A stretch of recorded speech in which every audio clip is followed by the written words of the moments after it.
Hi friends, இன்றைக்கி ஒரு டேஸ்டியான மீன் குழம்பு ரெசிபி ஒகேனக்கல் ஸ்டைலில் எப்படி செய்கிறதுன்னு பார்க்கலாம். ஃபஸ்ட்டு சட்டியில் எண்ணெய் சேர்த்துட்டு 100 கிராம் சின்ன வெங்காயம், 3 தக்காளி, 10 பல்லு பூண்டு, ஒரு சின்ன துண்டு இஞ்சி, ஒரு ஸ்பூன் சீரகம், ஒரு ஸ்பூன் மிளகு, ஒரு 3 பத்தை தேங்காய், புளி எல்லாத்தையும் சேர்த்து நல்லா வதக்கிக்கணும்.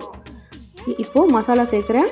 1 ஸ்பூன் வெறும் மிளகாத்தூள், தனியாத்தூள் 2 ஸ்பூனு, மஞ்சத்தூள் 2 ஸ்பூன், குழம்பு மிளகாத்தூள் எல்லாத்தையும் சேர்த்துட்டு உப்பையும் அதிலே சேர்த்து மொத்தமாக நம்ம அரைச்சிக்க போகிறோம்.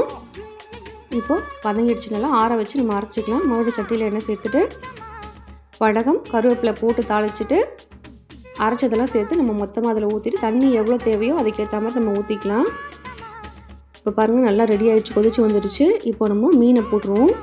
நீங்கள் ஒரு தடவையாவது அங்கே போனீங்கன்னா கண்டிப்பாக ட்ரை பண்ணி பாருங்கள். ரொம்ப டேஸ்டியாக இருக்கும் மீன் குழம்பு.